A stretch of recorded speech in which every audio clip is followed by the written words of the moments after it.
shortly know it as, is an international affairs observer group based out of New Delhi, India. It focuses on critical issues related to China with a special focus on Sino-India relations. The main aim of our organization is to draw in India's foremost academic institutions and security intelligentsia, corporate institutions, monetary establishment, and expand a discussion on India's foreign policy and extend the country's role in the global issues. We are a very young organization and in and constant search for fresh ideas and thoughts in the strategic studies course. So with this goal in mind, today we are going to have a detailed discussion on the withering relations between Lithuania and China.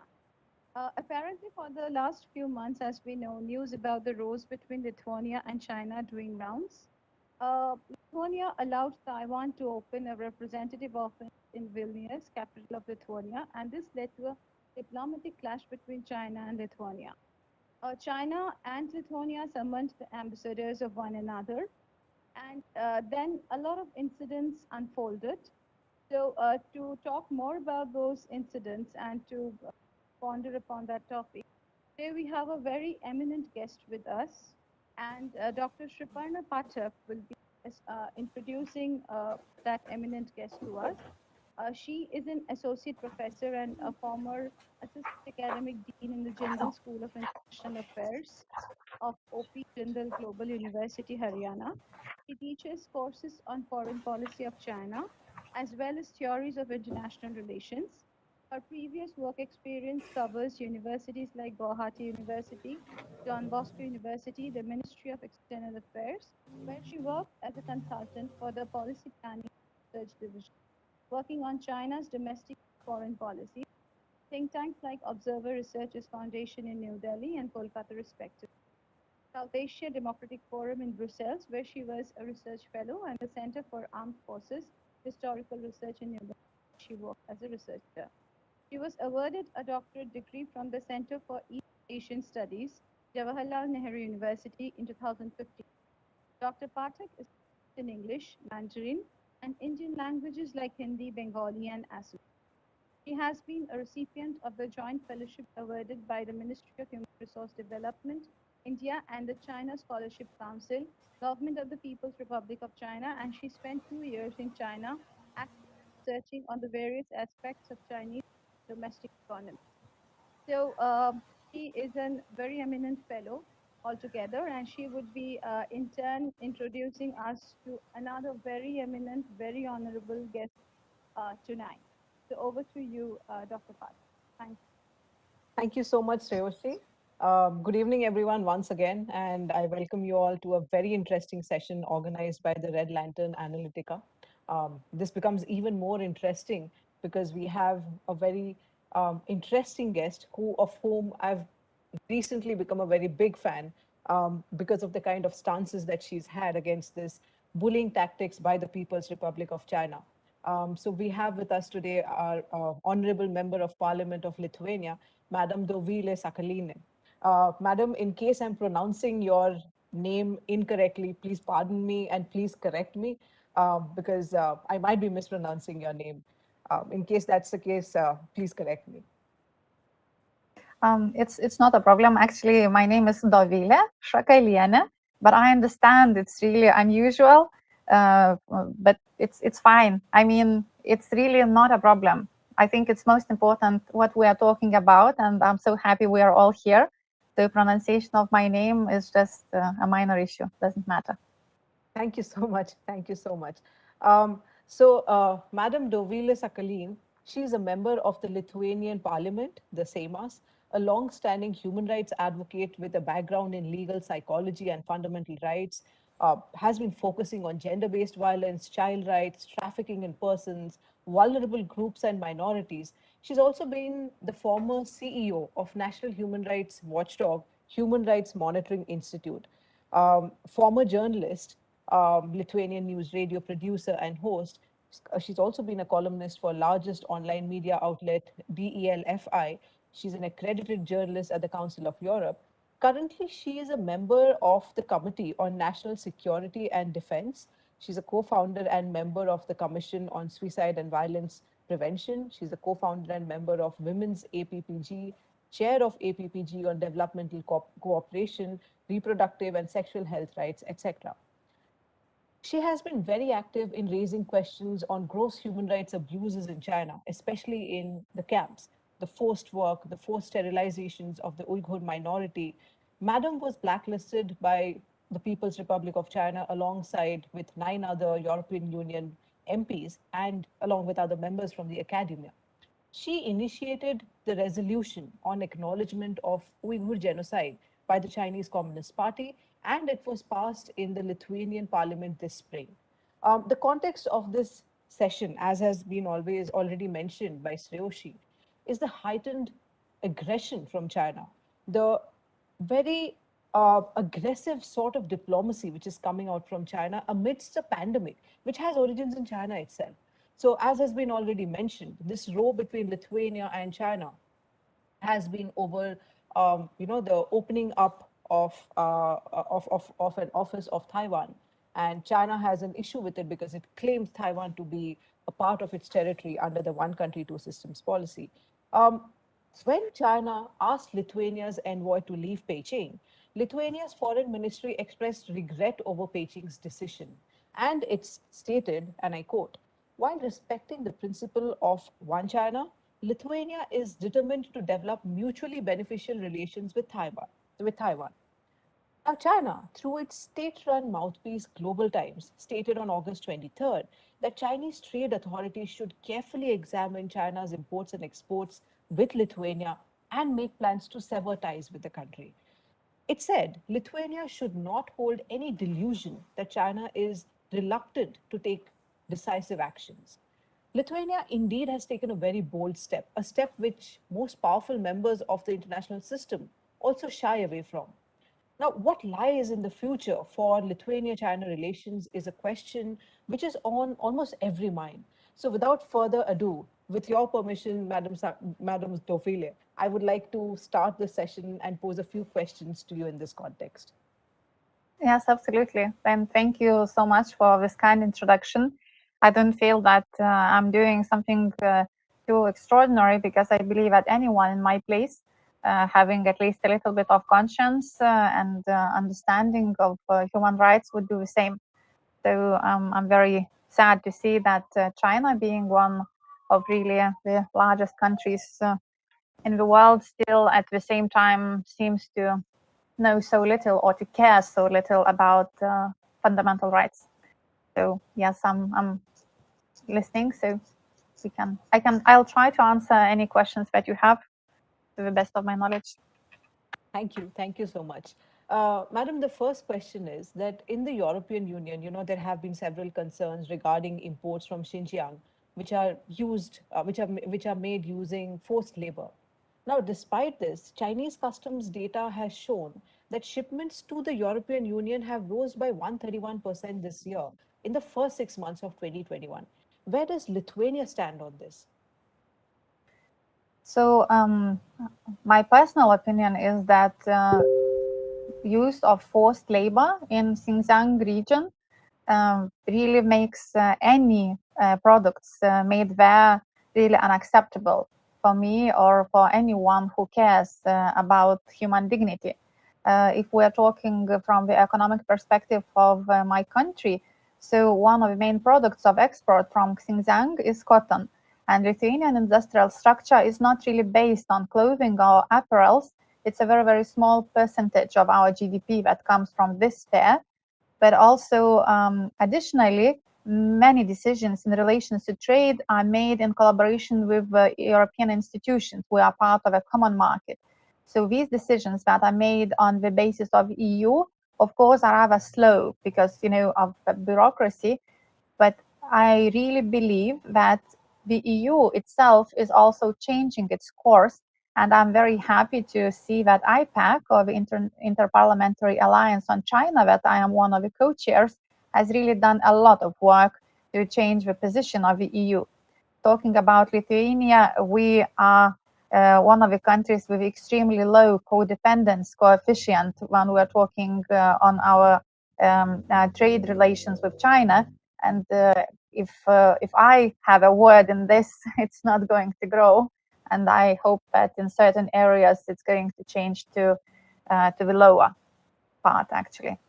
So yes, I am hoping that we have one voice in EU, and this voice is basically as close as possible to the voice that Lithuania is now showing. I mean, I understand that we are a very small country, but we are also, so to say, a member of a democracy club.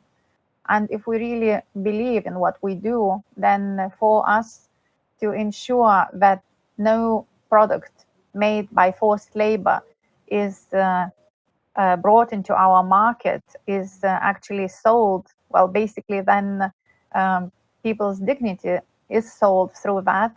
So for me, is a very important value. True, that's very true. Anyone having even an iota of conscience or any concern about democracy should truly stay away from products which are using forced labor. Madam, how did Lithuania come to this decision regarding opening of the Taiwanese office? You know, what were the deciding factors behind this decision, which was taken very recently? So I think it's quite a systematic approach. Well, first of all, I'd like to clarify that it's not an embassy as it is claimed in certain news outlets. It is a trade representation. The only important moment is that it's going to be called Taiwanese representation instead of Taipei. But it doesn't change the main idea. Lithuania is an independent country, and we have our rights to develop relations, trade relations, economic, cultural, or whatever we feel that we need to with any country of our choice. At the same time, we really are a country that respects treaties that we have signed or ratified. And we do not violate the One China policy that we have signed in 1991. Because then we recognize that there is one China policy and there is no violation to this. At the same time, if that might be relevant, but informally, as I'd like to share this story that I've read, that actually this use of Taipei instead of Taiwan was initiated in the beginning, decades ago, by Taiwan itself, because at that time it was really important to show that there was one China, and through that, it's so interesting that Communistic Party of China actually takes certain things that are useful for them and sort of turns them inside out. Just if they fit their policy, just to show that basically it doesn't really matter what actually happened or what the objective reality is, as long as it is useful for their politics of well, repressive politics of basically trying to influence in a hostile way diplomatic or trade or cultural or other relations of other countries. So in this case, I believe what is important is that it doesn't matter for us if it is called Taipei Trade Office or if it is called Taiwanese Trade Office.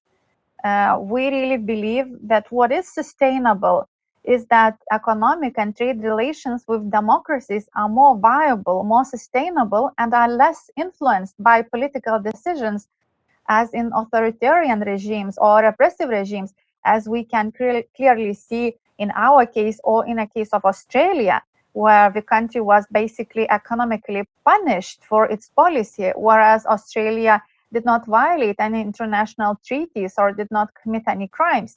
So we see a lot of potential in the Indo-Pacific region, and we are trying to increase our footprint there because we believe that working together and having better, closer relationships with democratic countries is important. The same goes for India, the same goes for Taiwan. It's prospective partners for the future, for our trade and economy, if I was clear on that. That was absolutely very clear. Thank you so much for it. And yes, there is a need to develop trade and economic relations, especially right now, when supply chains from China keep getting disrupted very often. So if the world truly needs to be globalized, then each sovereign country should have the right to form its own economic and trade decisions. Madam, Exactly. Madam, I'll quickly go on to the next question, which is, do you or does Lithuania expect some sort of retaliation from the People's Republic of China? Something like stopping economic trade and investment, because as you rightly pointed out, they have been engaging in weaponization of trade. Whenever there's a country which does not toe its political line, as Australia did, according to them, by just asking for a probe into the origins of the COVID-19, they went ahead and economically tried to punish Australia. So, do you envisage that there could be such steps in the case of Lithuania as well? Are there some steps which Lithuania is taking to deal with such sort of retaliations? Mhm. So unfortunately, even though we are definitely not trying or wishing to wage any trade wars, but we see already certain hostile reactions. So, for example, well, it looks like retaliation when we see that train connections are put on hold, obstacles for our companies in that operate in China, or that trade deals are being annulled already. So this, of course, shows certain hostility. But let me point out that it shouldn't be a surprise for any democratic country, because as you all know that under China's national security law that was recently amended, any Chinese company or even a Chinese subsidiary is required to provide all available data collected in the course of economic activities. So therefore, basically, right to privacy of all businesses dealing with China can be very easily violated. Or the anti-sanctions law that was passed in June, that basically says that we can nationalize or freeze assets of international or Western companies, and also we can deport employees, and etc., etc. That shows that it's absolutely unpredictable economic environment. So talking about that, it shows that it's not that Lithuania has become an example of a country that is somehow hostile towards China and needs to be punished. No, we are simply following very systematically a very rational and I'd say quite a diplomatic course where we defend values that are important to us, human rights, fundamental rights, and democracy. But at the same time, we expect our trade partners to be predictable and not to apply double standards. So we have to react, certainly. So, for example, our government, and I am personally myself also taking certain steps to engage with other states, for example, United States, Taiwan, to help our Lithuanian businesses to alleviate certain challenges and difficulties posed by Chinese hostile policy and reorient our certain markets from China to other friendly democratic states.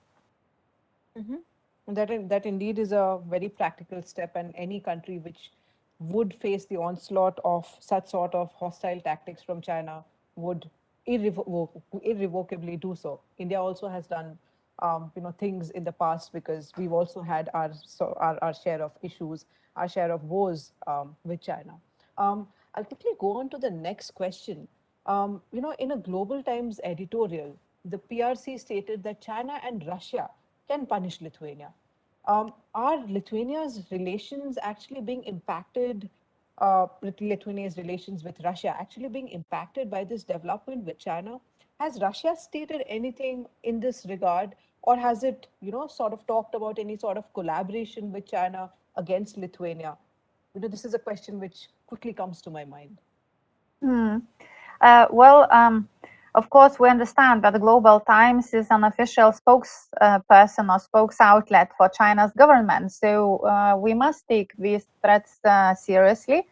But at the same time, Lithuania's relations with Russia has been quite difficult since the occupation times. So, of course, especially now, when really huge military training, which happens every 4 years, Zapad, this time it's Zapad 2021, is happening next to our border, involving a large number of military. The official numbers are smaller, but as you know, I'm National Security and Defense Committee, so the real numbers are quite large. And it's a sensitive time for us. But so far, at least officially, Russia has not reacted in any way to these threats by Global Times. Okay, that's at least, you know, some sort of solace, and that's at least good to know. Yeah. You know, the existing international order is increasingly being challenged by China because, as it has done in the case of Lithuania or with India or with Taiwan or with Philippines, the list just goes on. It's using military aggression against various countries. It's using also this weird form of diplomacy called wolf warrior diplomacy. It's not cooperating with international trade bodies like the WHO to probe the origins of the coronavirus. What, in your opinion, should be an appropriate approach to dealing with such sort of emerging challenges from China? That's actually a very good question and very relevant. We live in very challenging times geopolitically, and the existing world order that we live in is based on the rule of law, on free maritime traffic, on respect for fundamental rights, respect for independence of states and their borders. So these are the global rules, and we all need to stick to them if we want to have some predictability of our future. But recently, we have seen very sad attempts from some states to challenge these rules, and China is one of those states. We know that China has territorial claims to practically all of its neighbors, and its very infamous 9-dash line, as you know, it was overruled by international tribunal, or China's policy to strangle states in debt, and we could continue that list. So it's really hostile and, in my opinion, inappropriate and intolerable. But one of the ways is also for us to stick together and also to stand against every attempt to undermine the world order. I mean, we should really find in ourselves resources and courage to react at every attempt to violate our borders, to violate our rules, to violate democracy itself. As you know, for example, I was blacklisted by China along 9 other MPs from Europe and one academia professor, just because we stood up for human rights, and just because European Union sanctioned certain high officials of China Communist Party for their connections to forced labor and human disappearances. So that shows absolutely, well, if I may say so, arrogance and belief that we can get away with anything. So my opinion is that we have to work together to build a bigger majority that can stand up, withstand the pressure from China and states like that. Oh, that's true. In fact, you know, your answer quickly brings me to the next question, which is about, you know, cooperation and sticking together and forging ways to stand up to this sort of aggression or arrogance from China. You know, India and Lithuania both have been at receiving ends of Chinese aggression, you know, in different forms. For us, it's also been extremely tragic because we're actually still engaged in a military confrontation with them. Do you think all of these emanating from China actually provides us an opportunity for greater sharing of ideas between between India and Lithuania? Maybe we could, you know, try and analyze how to respond to these challenges posed by revisionist states like China. What do you think about that? Could we cooperate on or at some levels? Absolutely, 100%. And we are united, of course, much among Lithuania and India. There is much more ties and relations than only facing threats from authoritarian regimes, but also what is important, you know, that communistic regime of China is so much alike like Soviet communistic regime, with its repressions, with double standards, with horrible camps.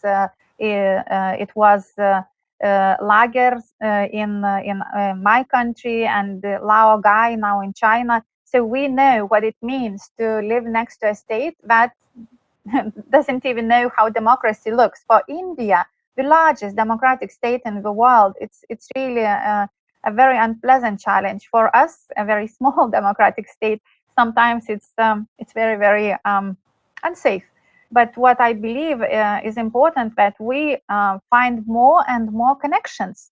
And actually, my husband, as a diplomat, is working on India issues, and I sometimes consult him on certain issues, what more we could do together.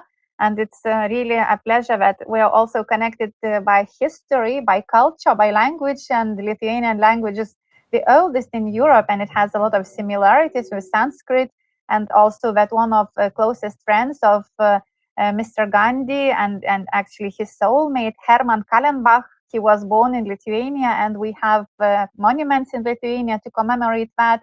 And the list only starts here. I believe that we have a lot in common. We really, one very small democratic state and one very big, the largest democratic state, we really can be even closer friends than we are now.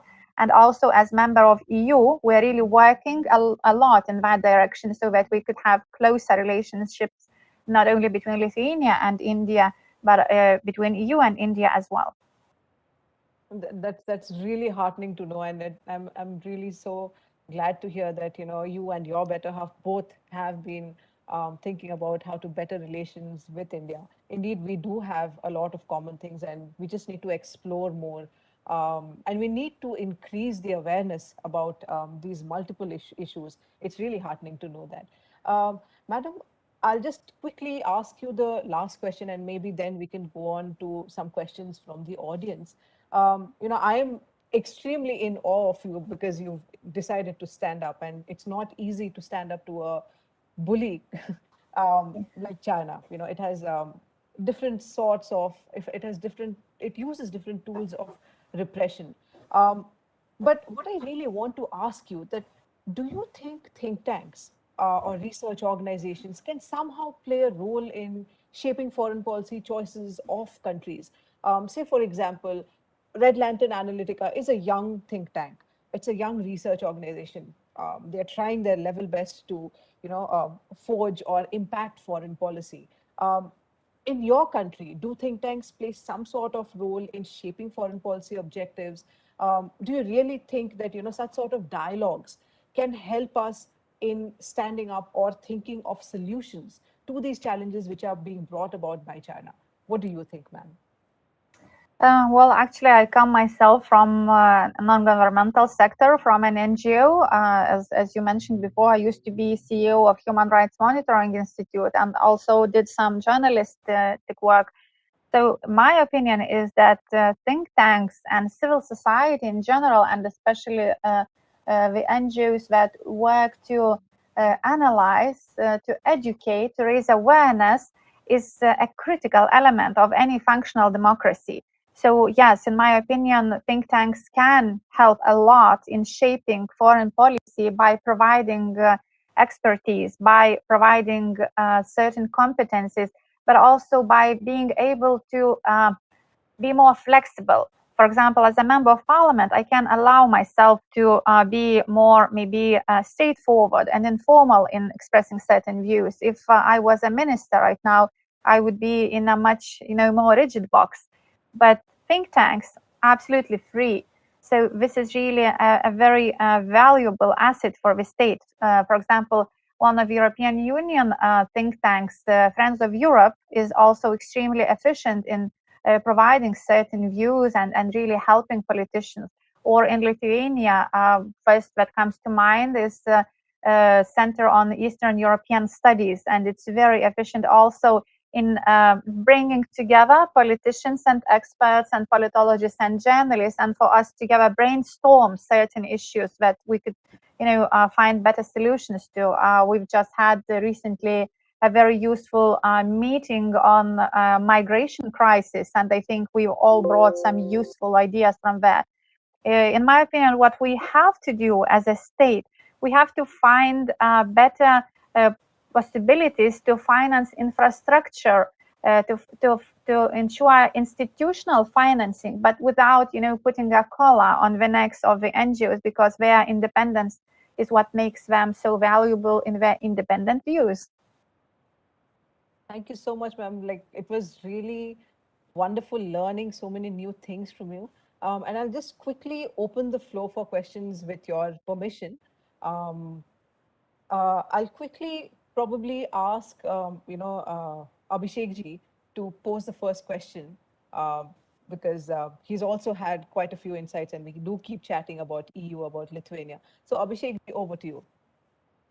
Thank you, Shiparna ji. So, ma'am, one of my very small questions to you. So, what is your view on China's debt trap policy? And someone like you who has spoken against China. So, do you think that it is because Lithuania was not a part of the debt trap policy, so that it was, someone like you was able to speak against China? Thank you. Thank you. That's a very important question, very relevant. But also it shows that it's important to have a systematic approach, a consistent and long-term approach. Since the very beginning of my last term in Parliament, I was always really cautious when we were talking about expansion of trade relations with China, because in my opinion, national security should always be, the first and foremost interest when we're talking about authoritarian and not democratic states, and China is not a democratic state. So in this respect, wherever my voice mattered, I was also always into considering whether it is safe for Lithuania to deepen the economic ties, and also when we talk about possibility to learn from mistakes of other states. So we all know of a lot of banned land investments, what happened to other countries that basically got into that horrible debt trap. So that was always my argument, that if we see that countries, not even our neighbors, but somewhere else, banned by this, so we shouldn't repeat that. And when we are talking to our partners, for example, United States of America, I said that China investment policy could be called mousetrap policy. That would really define that very well. So in my opinion, what we could do, the Western club of countries, or the bigger yet democratic club of countries, we should really help those who have noose around their neck by China, help them get out from this debt trap. That would be beneficial for the rest of the world. Thank you, ma'am. I'll quickly take the next question, and the next question is from Bhavdeep. He asks, in light of the Lithuania-China relations, which have entered rocky waters, and Beijing's increased global aggression, under what circumstances a potential recognition of Taiwan as a sovereign state by Lithuania could take place? Actually, I believe that this question probably should be posed to government, because as you know, I'm not a member of government. I'm a member of National Security and Defense Committee, not even a member of Foreign Affairs Committee. So for me, it would be just a pure speculation to answer that question. I just can express my opinion that in my opinion, what is important is for the states to find amicable and democratic solutions. And for me personally, what happened to Hong Kong was a huge lesson how friendly China's decisions regarding certain unifications are. So I would really hope that the world would not let the same horrible thing happen to Taiwan. But regarding certain recognitions, that's unfortunately not my place to answer. But I hope that my position is clear anyways. Thank you, ma'am. The next question comes from Fatima Jahan, and she asks, do you think that the Ipac is doing a better job as compared to the UN in holding China accountable? If yes, what all reforms are required in the United Nations to match the level of the Ipac? Actually, I am very proud to be a part of Ipac, and I believe that we did a lot of work, and really in those 2 years we've done a lot. But at the same time, I understand the fundamental difference. We are quite a small organization, even though we unite over 50 legislations in the world, but at the same time, we're really small compared to United Nations. That's a huge machinery. That's a lot of bureaucracy. And there's also a difference probably between goals. We are quite a focused organization aiming to ensure that democracy and protection of fundamental rights in relation to China is really visible. We try to be the beacon of that democracy voice, but it's only in relation to China. United Nations is dealing with thousands of issues, with hundreds of states. So it's a very, very huge platform. But at the same time, it's also a place where dialogue needs to happen, even if for people like me, human rights defenders, national security, I wouldn't call myself expert yet, but people working in that area. So for us, it's sometimes easier, to go straight forward, to focus on certain issues, and maybe to even get in a certain debate and even apply certain strict measures. But I understand, especially as a wife of a diplomat, that sometimes you need a place where even enemies can talk. United Nations needs to be a place which needs to prevent bigger conflicts, even if for the participants, sometimes this conversation is through the gritted teeth, even if it's really painful and difficult. But there needs to be a big platform for talking so that the smaller organizations like us can push our agenda, that we need to be braver, that we need to stand up for certain things. But the worst thing that can happen for everyone is war. And I know how my family suffered from occupation, from war. And even if I can allow myself to be, a certain fighter in certain areas, I know why we need slower and more diplomatic format like UN. At the same time, I really wish we had some reforms, and I think we can be more lean structure, more flexible structure, and more efficient structure. There is no, as we say in Lithuanian, there is always room for improvement. True. There's always a room for improvement, and I really like your idea that there has to always be a place for even enemies to talk. I'll quickly take the next question. There are two more questions. I'll take the first one from Shreyoshi, and she asks something which has been on my mind as well. She says, do you think the revival of the Taliban regime may somehow weaken the US-led liberal international order, which is based on democratic values, because the world's most powerful autocratic country and human rights violator, China, is playing the key role in legitimizing the Taliban government, which again is another great violator of human rights. I'll quickly add my own question to this, because you've been actively advocating for the rights of Uyghurs. For the 2,000 Uyghur Muslims who are living in Afghanistan, it's a very tricky situation right now, because the Taliban, which is now cash strapped, which is looking towards China, which has these deep pockets to fund or trap other countries or other organizations, is very willing to engage with the Taliban. If the Taliban actually hunts down these Uyghur Muslims, not only do they get persecuted first at the hands of the Taliban, then they get deported to China. So it's like a double whammy situation for them.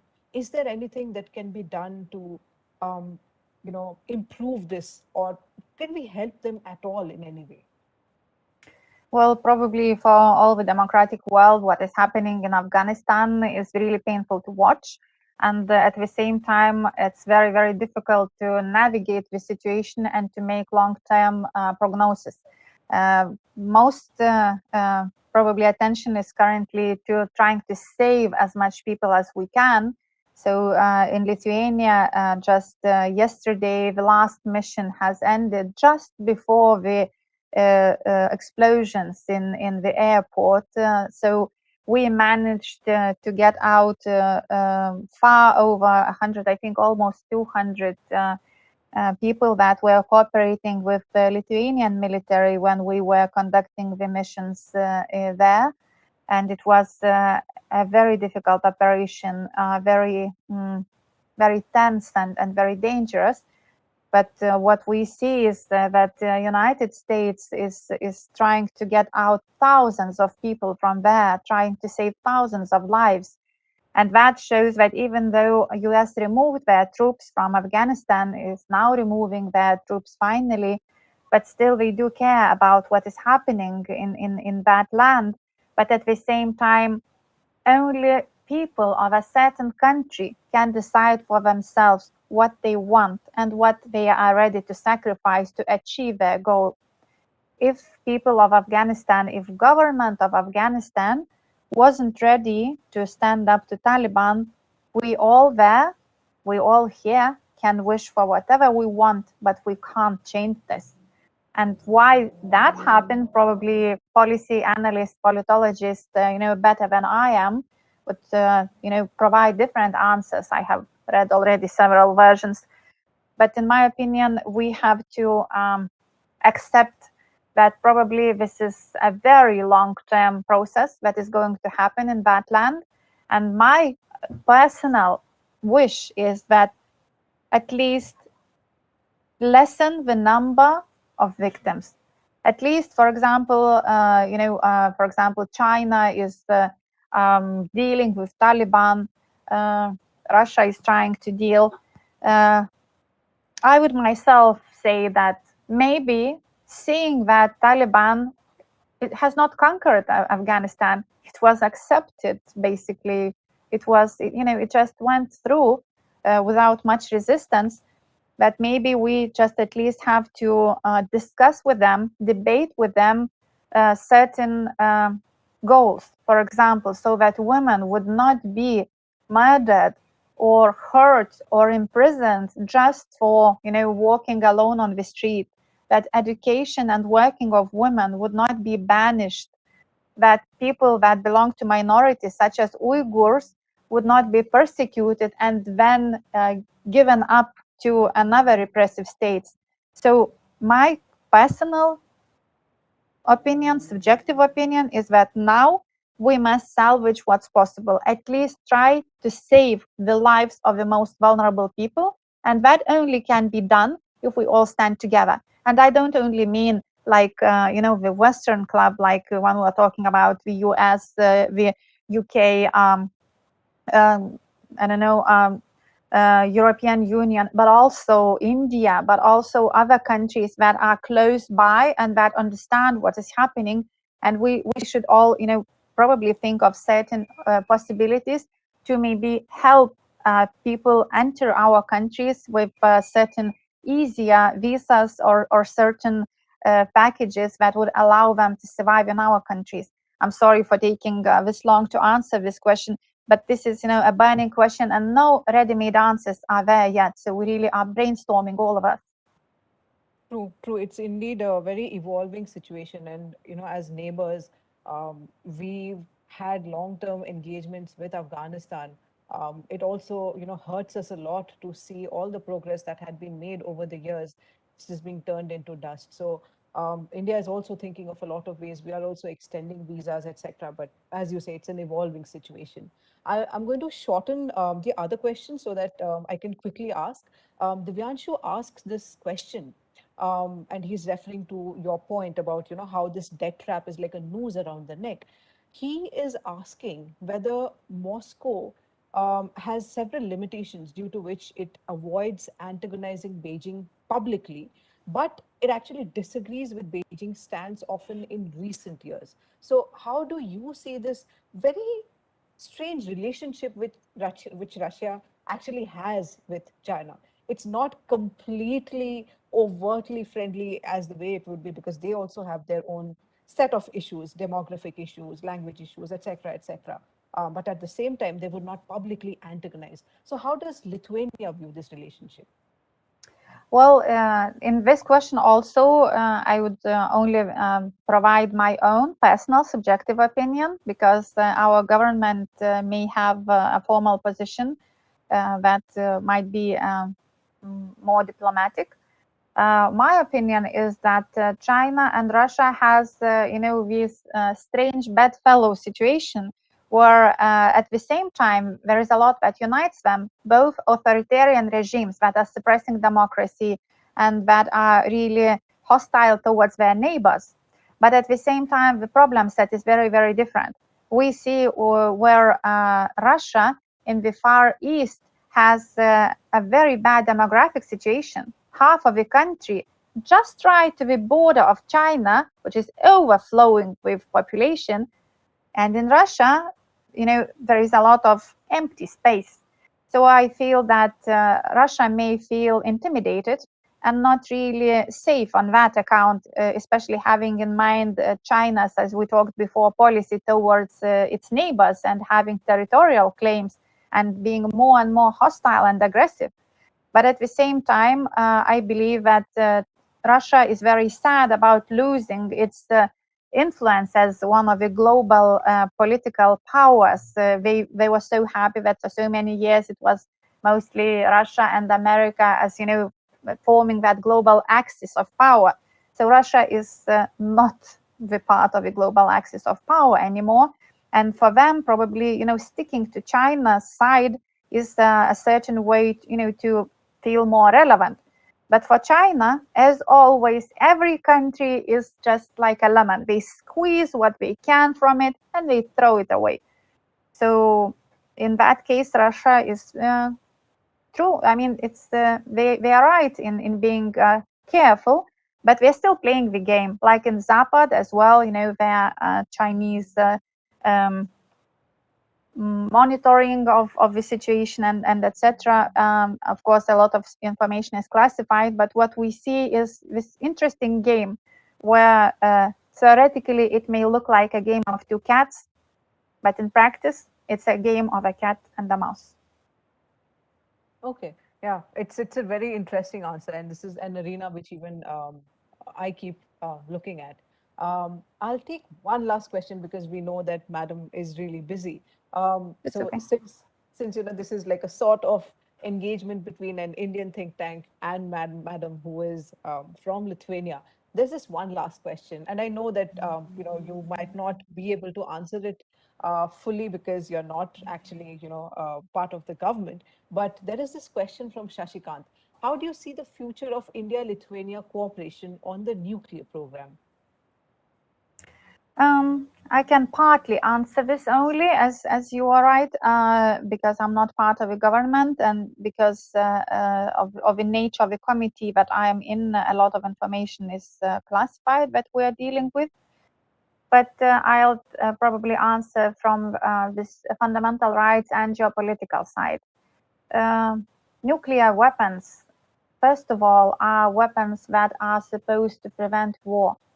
And that's why it's important, that we don't overplay this, that we are definitely dealing with this with care and with extra, not security, I'm looking for the word, carefully, very, very carefully. We need to tread very carefully.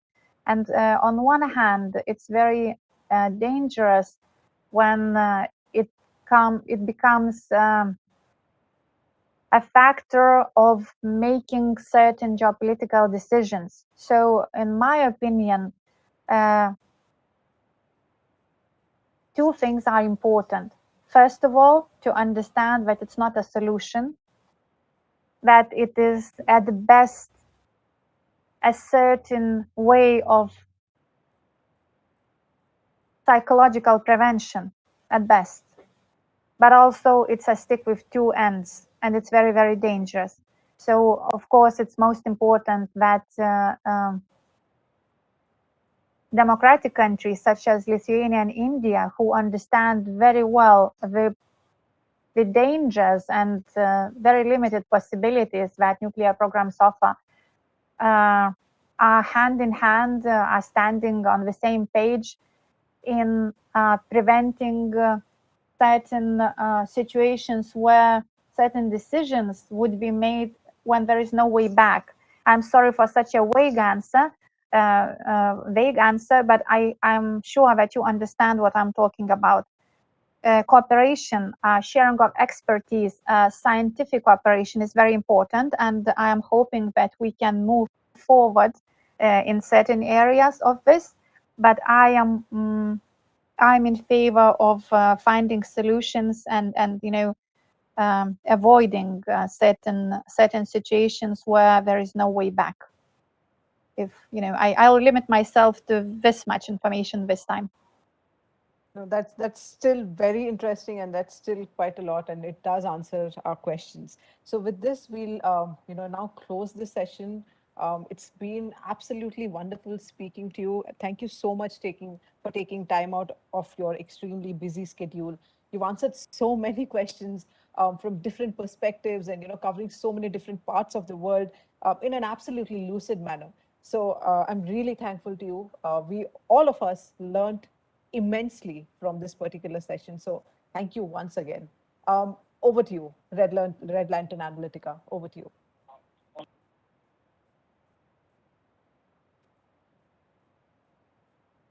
Abhishek ji, are you there? Tracy, you can deliver the vote of thanks, please. It is my privilege to propose a vote of thanks and acknowledge the contribution of those who worked so hard to make this event a real success. On behalf of the entire team of Red Lantern Analytica, I would like to sincerely thank our chief guest tonight, Madam Dovilė Šakalienė, pardon me for mispronunciation, and also our very dear moderator, Dr. Shriparna Pathak, for your extremely well-versed questions. It has been an honor for all of us that both agreed to be over here. We hope you all have had a very good evening. And on behalf of the organizing committee and the audience, I thank the speaker and of the day for all her valuable information that she shared with us in the current situation. Thank you once again, ma'am. Look forward to more such enlightening conversations in the future. And thank you, Shriparna ma'am, for being such a wonderful host tonight. Thank you so much. If I may also, I also wanted to offer my thanks. It was really a very interesting discussion. And although I am not sure that I had enough competencies to answer certain political questions that probably require more politological expertise, but the questions themselves were really educational for me. I learned also a lot in this discussion. And what I really hope for is not only for us to have more meetings and more discussions, but I'll be happy to provide recommendations on my other colleagues who would probably be also very happy to participate in discussions like this, because my belief is that smart people around the world who care about sustainability of our future, about preserving democracy, need to stick together. We need to form a big club of smart people for the future of this world. So thank you, everyone. It was a pleasure of mine. Thank you so much, ma'am. Thank you, Red Lantern Analytica. It was absolutely wonderful. Thank you. Thank you, ma'am. We'll end the session now. Thank you. Have a good day. Yeah, bye-bye.